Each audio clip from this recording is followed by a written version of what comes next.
இப்போ இந்த திமுக செய்கிற கூத்தெல்லாம் பார்த்தா நமக்கே வந்து அவ்வளோ வேதனையாக இருக்குது. உண்மையிலே பெண்களே இது கொஞ்சம் நல்லா புரிஞ்சுக்க, இது எல்லாமே பொய், ஃப்ராடு, பித்தலாட்டம் தான். ஏற்கனவே வந்து தமிழ்நாடு வந்து கடன்கார மாநிலமாக இன்னைக்கு இருக்கும் திமுக அரசு வந்து ஆக்கி வச்சிருக்கு. அந்த 8000 ரூபாய் கூப்பன் எனக்கு ஏன் கொடுக்கல அப்படின்னு சொல்லி கேட்டதுக்கு அவங்க வந்து அந்த பெண்ணை தகாத வார்த்தைகளால் பேசவும் மனசு உடைஞ்சு போய் தற்கொலை பண்ணி இன்னைக்கு அந்த பொண்ணு இறந்திருக்காங்க.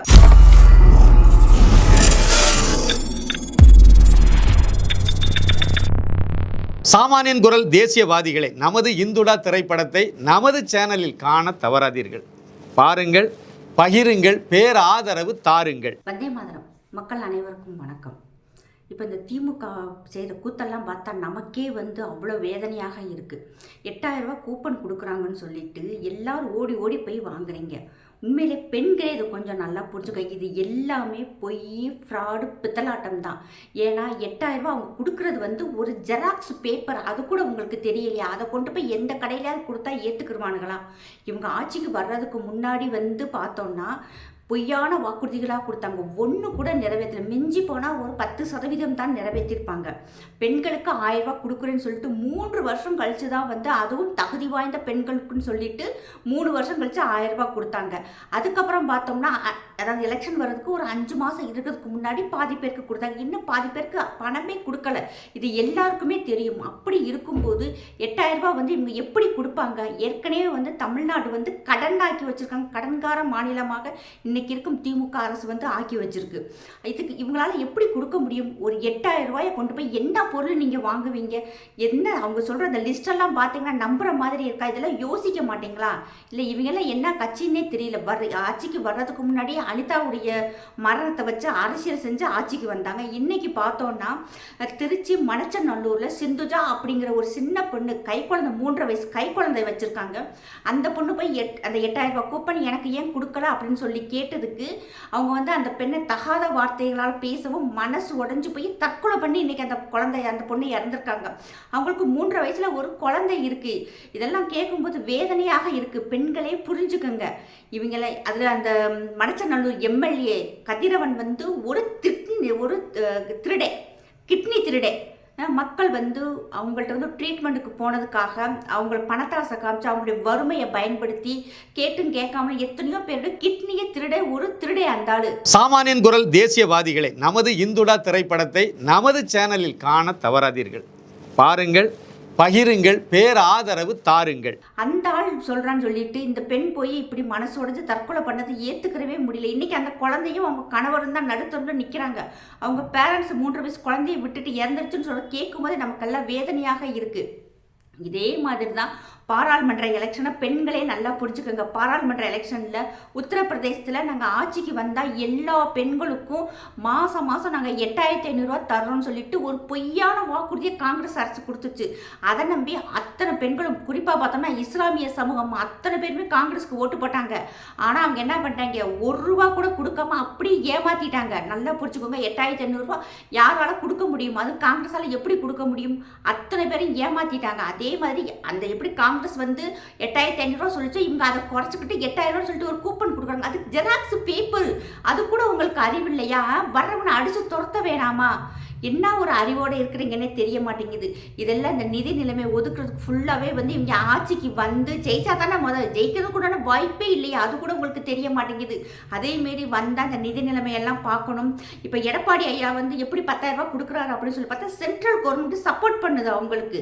சென்ட்ரல் கவர்மெண்ட்டினுடைய நிதி நிலைமையை வச்சு தான் இங்கே நிறைய திட்டங்களை வந்து எடப்பாடி ஐயா செய்ய போகிறாரு. ஏன்னா இன்னைக்கு நம்ம தமிழகத்தினுடைய கடன் கிட்டத்தட்ட 11 லட்சம் கோடி ரூபாய். எந்த இலவசங்கள் கொடுத்தாலுமே பார்த்தோம்னா இங்கே வந்து டெபிசிட்டில் தான் போகுது, பற்றாக்குறையாக தான் ஆகும்.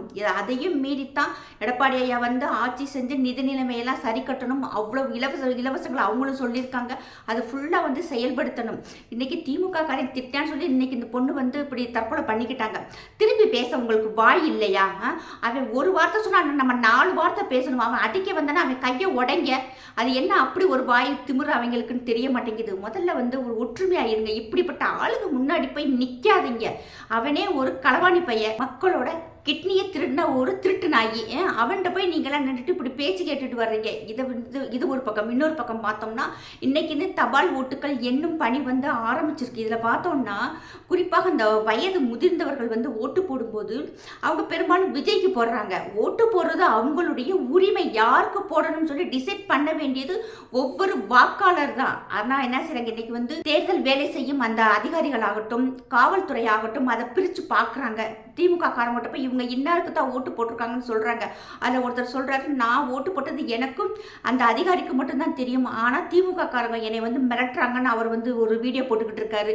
இன்னொரு இடத்துல பார்த்தோம்னா அதாவது டிவி கேக்கு விஜய் கட்சிக்கு ஓட்டு போட்ட ஒருத்தவங்க வந்து காவல்துறை வந்து நீ ஓட்டு போடாத, திமுகவுக்கு தான் ஓட்டு போடணும்னு சொல்லி அவங்கள ஃபோர்ஸ் பண்ணிருக்காங்க, ஓட்டை மாற்றி போட வச்சுருக்காங்க. அதனால் அந்த விஜய் கட்சியினுடைய வேட்பாளர் டாக்டர் பிரபு அப்படின்னு சொல்கிறவர் வந்து நடு ரோட்டில் உட்காந்து இன்னைக்கு வந்து போராட்டம் பண்ணிக்கிட்டு இருக்காங்க. இப்படி ஒவ்வொரு இடத்துலையுமே வந்து ஒவ்வொரு பிரச்சனையாக தான் இருக்குது. இவங்க செஞ்ச சாதனைகளை சொல்லி ஓட்டு கேட்குறதுக்கு இவங்களுக்கு வழி எதுவுமே இல்லை.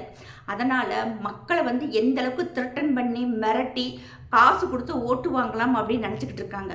மக்களே புரிஞ்சுக்கோங்க. அனிதா குழந்தை, அந்த பாப்பா அனிதாவை வச்சு ஆட்சிக்கு வந்தாங்க. இன்னைக்கு பாருங்க, மடச்சநல்லூரில் சிந்துஜா கை குழந்தைய விட்டுட்டு அந்த பொண்ணு வந்து இன்னைக்கு இறந்துருக்காங்க. இதை பற்றி எல்லாரும் நம்மளுடைய அப்பா சொல்கிறாரு இல்லையா, எல்லாருக்கும் அப்பா தானே ஸ்டாலின் ஐயா, அவர் சொல்கிறாரு இல்லையா, எல்லாருமே என்னுடைய குழந்தைகள் அப்படின்ட்டு. இந்த சிந்துஜாவுக்கு பற்றி ஏன் அவர் வாயை திறக்கல? இத்தனைக்கு அந்த பொண்ணு வந்து ஒரு தலித் பொண்ணு. அன்னைக்கு இந்த திருமாவளவன், ரஞ்சித்து, மாரி செல்வராஜ் எல்லாம் எங்கே போனீங்க? இன்னைக்கு ஒரு பொண்ணு வெறும் 8000 ரூபாய் ஒரு கூப்பனுக்காக தன்னுடைய உயிரை வந்து அந்த பொண்ணு இழந்திருக்காங்க. அந்த குழந்தைக்கு, சின்ன குழந்தைக்கு யார் பதில் சொல்கிறது? இதுக்கெல்லாம் திருமாவளவன் வாய் திறக்க மாட்டார். ஆனால் பாஜகவை பற்றி திட்டுன்னா மட்டும் ஓடோடி வந்து அப்படியே பொங்குன்னு பொங்குவார். இன்றைக்கி அந்த பெண்ணினுடைய நிலைமையை கொஞ்சம் யோசிச்சு பாருங்கள். அந்த குடும்பத்தில் வந்து அவங்க வீட்டுக்கார் வந்து காவல் நிலையத்தில் போய் புகார் கொடுத்தா எடுக்க போகிறதும் இல்லை. அதையும் மீறி நீ புகார் கொடுக்கக்கூடாதுன்னு சொல்லிட்டு அந்த பெண்ணுடைய கணவரை வந்து மிரட்டுறாங்க. மக்களே கொஞ்சம் புரிஞ்சுக்கங்க. இவங்க சொல்கிற எந்த வாக்குறுதிகளும் நிறைவேற்ற போகிறது இல்லை. போதும், நம்ம சம்பாரித்து நம்ம வேணுங்கிறத நம்ம வாங்கிக்கிடலாம். முதல்ல வந்து வீட்டு ஆம்பளைங்க குடிக்காமல் இருந்தாலேவும் பெண்கள் வந்து வேணுங்கிறது அளவுக்கு நம்மளால் காசு சேர்த்து வைக்க முடியும். சிக்கனமாக இருந்து நமக்கு வீட்டுக்கு வேணுங்கிறத நம்மளே வாங்கிக்கலாம். அதுவும் போய் இப்படியாப்பட்ட திருட்டு பயிலட்டெல்லாம் அந்த காசு வாங்காட்டி என்ன? எதுக்கு இப்படிலாம் செய்கிறீங்க? இன்றைக்கி அந்த வீடியோலாம் பார்த்துட்டு எல்லாருக்குமே வந்து மனசு உடஞ்சே போச்சு. எல்லாரும் இப்போ அந்த பொண்ணை பற்றி தான் பேசிக்கிட்டு இருக்காங்க. ரொம்ப சின்ன பிள்ளையா இருக்குது. பார்த்தோம்னா ஒரு 25 வயசு கூட இருக்காது போகிற அந்த பொண்ணுக்கெல்லாம். மக்களே திருந்துங்க. வேண்டாம், இப்படிப்பட்ட ஆட்சி நமக்கு மறுபடியும் வேண்டாம். இப்படி போய் அப்படி அசிங்கப்பட்டு கேவலப்படவே வேண்டாம். இன்னைக்கு லால்குடி அண்டு திருச்சி மணச்சநல்லூர் சைடில் அவங்க குடும்ப உறவினர்கள் எல்லாருமே உட்காந்து போராட்டம் பண்ணிக்கிட்டு இருக்காங்க. அந்த குடும்ப உறுப்பினர்கள் மட்டும்தான் போராட்டம் பண்ணுறாங்க. வேற இந்த கட்சிக்காரங்கெல்லாம் யாரும் எங்கேயுமே போகவே இல்லை. அதனால் தயவு செய்து போய் எவன்டே போய் பேச்சு கேட்காதீங்க. அவன் போட்டு வேணுமா அவன் வீடு தேடி வரட்டும். அதுவும் இல்லாமல் இந்த 8000 கூப்பன் வந்து ஒரு ஃபோர்ஜரி தான். இது வந்து தேர்தல் ஆணையம் தயவு செய்து இதை போய் என்னன்னு சொல்லி பாருங்க. இப்படி மக்களும் சாதாரண அப்ராணி மக்கள், வறுமையில் இருக்கிற மக்கள், அறியாமல் இருக்கிற மக்களை வந்து இவங்க ஏமாத்துறாங்க. தயவு செய்து தேர்தல் ஆணையம் இதுக்கு உடனடியாக ஏதாவது நடவடிக்கை எடுத்து அந்த மக்களை தயவு செய்து காப்பாத்துங்க. சாமானியன் குரல் தேசியவாதிகளை, நமது இந்துடா திரைப்படத்தை நமது சேனலில் காண தவறாதீர்கள். பாருங்கள், பகிருங்கள், பேராதரவு தாருங்கள்.